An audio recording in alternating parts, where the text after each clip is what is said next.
तो ये कहानी कुछ ऐसे दोस्तों की है जिनके पास खास किस्म की ताकत थी। ये कह लें वो आधे इंसान और आधे वेयरवुल्फ भेड़िए में बदल सकते थे। तो कहानी शुरू होती है। हम दो दोस्तों को देखते हैं जो एक बार को चलाया करते थे, पर तभी इनके पास एक अनजान आदमी आता है जिसने अपना चेहरा काले कपड़े से ढका हुआ था और वहाँ पर जो लड़की थी उससे कुछ पहेलियां पूछने लगता है। पर जो वहाँ उस लड़की का दोस्त था वो इसको मना करता है। ऐसा करने से वो इनके सामने एक सिल्वर बुलेट गोली रखता है और कहता है कि मैं यहाँ पर एक खास किस्म का बॉक्स लेने आया हूँ। तो एक खास लकड़ी से बना हुआ है और उसके ऊपर एक निशान भी है। उस बॉक्स के अंदर डार्क स्पिरिट, एक काली दुनिया की आत्मा डीमन कैद है। ये सुनकर वहाँ बार में जितने भी लोग थे सभी उस पर हमला कर देते हैं और वेयरवुल्फ भेड़ियों में बदल जाते हैं। और यहाँ बार में जो लड़की थी वो बॉक्स लेकर पीछे के रास्ते से भागने लगती है। वो नहीं चाहती थी कि वो काली दुनिया की बुरी शक्ति, जो एक खतरनाक किस्म का डीमन है, वो दोबारा से आजाद होकर इस दुनिया में आए।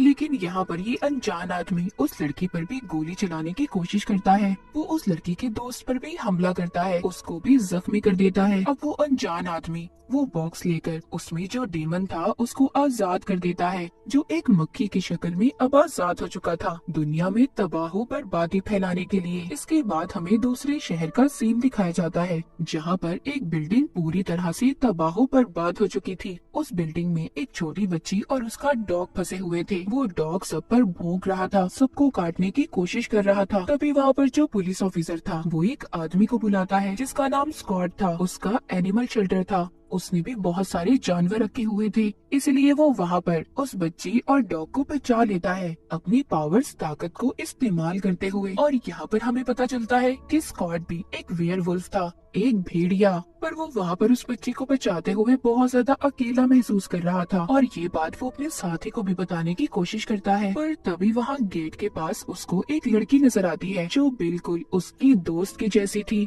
जिसकी 15 साल पहले मौत हो चुकी थी। और उसको स्कॉट बहुत पसंद करता था। स्कॉट जब वापस मुड़कर देखता है तो वो लड़की गायब हो गई थी। स्कॉट ये सब कुछ देखकर डर गया था और सोचता है कि ऐसा कैसे हो सकता है, मेरी दोस्त तो एलिसन 15 साल पहले मर चुकी थी, तो फिर मुझे कौन सी लड़की नजर आ रही है। इसके बाद ही अपने शेल्टर को बंद कर वापस जाने वाला था, तभी पीछे से एलिसन के डैड आते हैं जिन्होंने स्कॉट को डरा दिया था। वो यहाँ पर एलिसन के बारे में ही स्कॉट को बताने आए थे क्योंकि कुछ दिन से उन्हें भी एलिसन नजर आ रही थी। उसके डैड उससे पूछते हैं क्या तुम्हें भी ऐसा लगता है कि एलिसन जिंदा है। स्कॉट ये सब सुन तो रहा था पर उसको ऐसा नहीं लगता था कि 15 साल बाद दोबारा से एलिसन जिंदा हो सकती है, क्योंकि स्कॉट के हाथों में ही एलिसन की जान गई थी। पर एलिसन के डैड को न जाने क्यों लगता था कि उनकी बेटी अभी भी जिंदा है और उनके सपनों में आती है, जो बार बार बार्डो बार्डो नाम पुकार रही थी। बार्डो का मतलब था एक ऐसी स्टेज जो जिंदगी और मौत के दरमियान की हो, मतलब कि उनकी बेटी एक ऐसी जगह फंस गई है जहाँ से अब वो वापस आना चाहती है और एक रिचुअल, एक जादू से वो उसको वापस लाने की कोशिश कर सकते हैं। यहाँ पर कोई भी इस काम को करना तो नहीं चाहता था, पर हाँ वो कहते हैं कि हम कोशिश कर सकते हैं। अब ये सब फैसला करते हैं कि ये उस जगह पर जाएंगे जहाँ पर एलिसन की मौत हुई थी। स्कॉट अब बाकी के दोस्तों को भी बुलाने वाला था ताकि ये सबकी मदद ले सके एलिसन को वापस से जिंदा करने के लिए। इसके बाद हमें स्कॉट की एक और दोस्त दिखाई जाती है जिसका नाम लीडिया था। वो भी अपने ख्यालों में एलिसन को देख रही थी। उसको भी ऐसा लग रहा था कि कहीं न कहीं एलिसन उस तक पहुंचना चाहती है। जैसे कि हमें पता है ये सभी दोस्त वेयरवुल्फ हैं। लीडिया के पास एक खास किस्म की ताकत थी, वो अपने ख्यालों में जो भी देखती थी वो सच हो जाता था। उसके पास एक खास किस्म की स्क्रीमिंग पावर थी, वो चीख सकती थी। वो भी दोबारा से स्कॉट के पास जाना चाहती थी। उसको भी ऐसा लग रहा था कि एलिसन जिंदा है। इसके बाद कहानी में हम एक लड़के को देखते हैं जो जीप्स को चलाकर टाउन में चलाया करता था, जिसके डैड एक इन्वेस्टिगेशन ऑफिसर थे जिसका नाम डेरिक था और ये भी स्कॉट का दोस्त ही था। उसका बेटा हमेशा इसे तंग करता रहता था। अब इस बात के बारे में ऑफिसर डेरिक को नहीं बताता क्योंकि वो जानता था कि उसका बेटा उसे जानबूझकर तंग करता है। जंगल में एक जगह पर आग लग गई थी। वो आग किसी तेल और पेट्रोल की वजह से नहीं लगी थी और इसी बात के बारे में पुलिस डेरिक की मदद ले रहे थे। पर डेरिक को ये बात पता थी कि जंगल भी आग उसके बेटे ने लगाई है और इस बात के बारे में वो अब पुलिस की मदद करता है इस केस में भी और अपने बेटे को सबक सिखाने के लिए भी। इसके बाद हमें आगे दिखाया जाता है डेरिक अब अपने बेटे के पास पहुंच गया था और उसकी जीप को अपने हाथों से पंचर कर देता है अपने बड़े बड़े नाखूनों से। और यहाँ पर डेरिक भी एक वेयरवुल्फ था। डेरिक घर लाकर अपने बेटे को बहुत डांटता है और उसे कहता है कि तुम्हें ऐसी हरकतें नहीं करनी चाहिए। यहाँ पर जो डेरिक का बेटा था वो अपने आप को अलग ही महसूस करता था, क्योंकि उसके अंदर ऐसी ताकत नहीं थी कि वो वेयरवुल्फ में बदल सके। इसलिए वो ये समझता था कि वो अपनी फैमिली से बिल्कुल अलग है और यही सोचकर गुस्से में अपने कमरे में चला जाता है। डेरिक के दिमाग में कहीं न कहीं ये सोच थी, उसका बेटा भी शायद कभी वेयरवुल्फ बन सके। डेरिक जब दोबारा से अपने बेटे के कमरे में जाता है तो देखता है उसका बेटा कमरे में नहीं था, वो दोबारा से जंगलों में चला गया था। ये देखकर डेरिक को गुस्सा तो बहुत आया था, पर वो कुछ भी नहीं कर पाता। दूसरी तरफ हम लीडिया को देखते हैं, जो अब स्कॉट के पास आ गई थी। ये दोनों उसी जगह पर जाते हैं जहाँ पर एलिसन की मौत हुई थी और वहाँ से मिट्टी इकट्ठा करते हैं, क्योंकि उस जादू के लिए ये बात जरूरी थी। ये दोनों बहुत सालों बाद मिले थे। लीडिया स्कॉट से मिलकर बहुत खुश होती है, जिसके बाद स्कॉट इसको अपने घर पर ले आया था, पर इसने उस जादू के बारे में अपनी मॉम को कुछ भी नहीं बताया था। यहीं पर एलिसन के डैड स्कॉट को एक तलवार भी दिखाते हैं जिस पर एलिसन का खून लगा हुआ था, और यहीं पर लीडिया वो सारी ड्राइंग्स भी दिखाती है जो उसने अपने ख्यालों में देखी थी। तभी इनका यहाँ पर एक और दोस्त आता है जो उस ड्राइंग को ठीक कर रहा था, मगर उसे देखकर सब लोग परेशान हो गए थे कि वो यहाँ पर क्यों आया है। लेकिन इसको यहाँ पर लीडिया ने बुलाया था ताकि उनकी मदद कर सके। पर वो दोस्त सारी ड्राइंग्स को मिलाकर एक कटा हुआ पेड़ बना देता है जिसके बीच में बार्डो लिखा हुआ था। पर उस पेड़ को देखकर स्कॉट बहुत ज्यादा डर गया था, क्योंकि यही वो पेड़ था जिससे सारी परेशानियां शुरू हुई थी। अब फिर से इन्होंने इस पेड़ को जंगल में ढूंढना था। स्कॉट और लीडिया इस पेड़ को ढूंढने के लिए निकल पड़ते हैं और वो अपनी एक और दोस्त को बुला लेते हैं जो अक्सर अपना ज्यादा वक्त जंगलों में गुजारा करती थी। लीडिया की ये दोस्त भी एक वेयरवुल्फ थी। वो पहले जो भेड़िया बनी हुई थी, फिर इंसान में बदलकर जब लीडिया की कॉल सुनती है, जिसके बाद वो जंगल में चली गई थी उनकी मदद करने के लिए। लीडिया अपनी दोस्त से मिलकर बहुत खुश थी, जिसके बाद वो जंगल में उस पेड़ को ढूंढने लगते हैं। सभी यही चाहते थे कि एलिसन वापस से दोबारा जिंदा हो जाए। जब ये यहाँ पर उस कटे हुए पेड़ को ढूंढ रहे थे, तभी स्कॉट को यहाँ पर महसूस होता है कि शायद उनका कोई पीछा कर रहा है। और जब स्कॉट देखता है तो यहाँ पर डेरिक का बेटा था जो अब तक इनका पीछा कर रहा था। डेरिक के बेटे के बारे में लीडिया की दोस्त जानती थी। वो बताती है कि ये अक्सर यहाँ पर जंगलों में घूमता रहता है और इसको जंगल का एक एक रास्ता मालूम है और इसी को उस कटे हुए पेड़ के बारे में भी पता होगा। ये हमारी मदद कर सकता है। अब डेरिक के बेटे की मदद लेकर ये उस कटे हुए पेड़ को ढूंढने लगते हैं। वो कटा हुआ पेड़ मिल चुका था कि अब सभी दोस्त मिलकर उस पर जादू करने वाले थे। जो उनके पास मिट्टी थी और वो तलवार, पर यहाँ पर वो डेरिक के बेटे को जाने का कहते हैं, क्योंकि वो इस जादू में उसे शामिल नहीं करना चाहते थे। और जाते हुए उसे ये भी कहते हैं कि ये बात तुम अपने डैड को बिल्कुल भी नहीं बताओगे। यहाँ पर जैसे ही ये लोग अपना जादू शुरू करते हैं, वो तलवार हवा में उड़कर उस पेड़ के अंदर चली जाती है और वहाँ पर बहुत तेज हवाएं चलने लगी थी। मगर कुछ देर के बाद सब कुछ थम सा जाता है,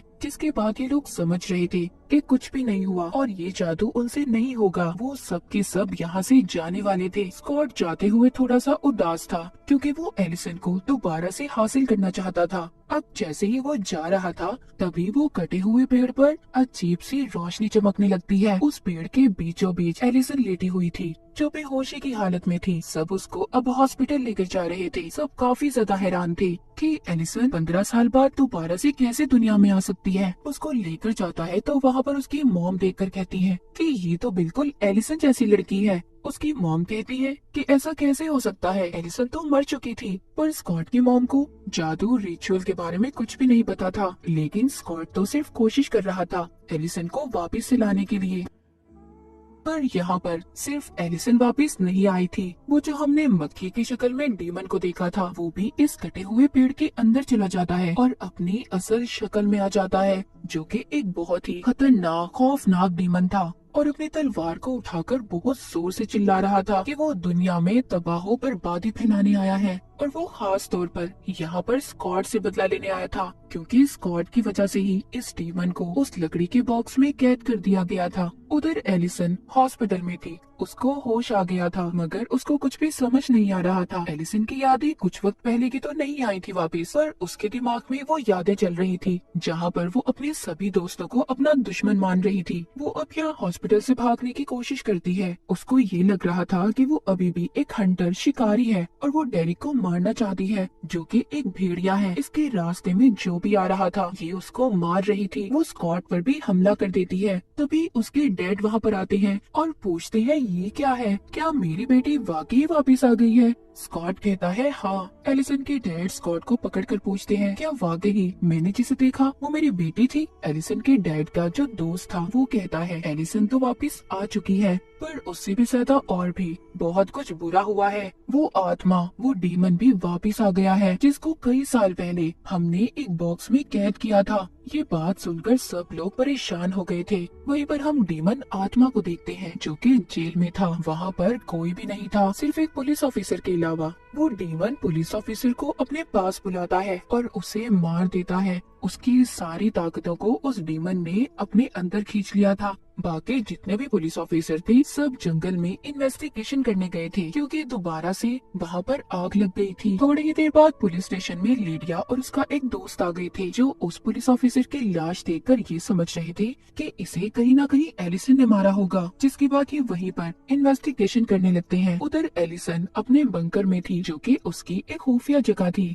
वो वहाँ पर अपने सारे हथियारों को इकट्ठा कर रही थी, लेकिन तभी उसको वहाँ पर एक आवाज सुनाई देती है, उसी डीमन की, जो उसको अपने काबू में करने की कोशिश कर रहा था। वो डीमन एलिसन के दिमाग में ये डाल रहा था कि स्कॉट और डेरिक ने तुम्हारी सारी फैमिली को मार दिया है, और उसकी माँ का रूप लेकर उसे इन सब बातों में उलझाने की कोशिश कर रहा था। एलिसन कहीं न कहीं ये जानती थी कि उसकी माँ की मौत हो चुकी है, पर फिर भी वो उस डीमन की बातों में आ जाती है और स्कॉट और डेरिक को मारने के लिए तैयार थी। अब एलिसन यहाँ पर डेरिक का पीछा करते हुए स्कूल तक आ गई थी, जहाँ पर स्कूल में एक मैच हो रहा था और डेरिक कोच से बात करने के लिए आया था। कोच यहाँ पर सब बच्चों को डांट रहा था और सबसे ये कह रहा था कि प्लीज प्रैक्टिस करो, मुझे जीत चाहिए। डेरिक यहाँ पर कोच से ये कहने आया था कि उसके बेटे को भी खेलने का मौका दे। कोच ये तो नहीं जानता था कि डेरिक कौन है और उसका बेटा कौन है, पर फिर भी कोच मान जाता है और कहता है मैं तुम्हारे बेटे को सिर्फ 4 मिनट ही दूंगा खेलने के लिए। पर इसी प्रैक्टिस के दौरान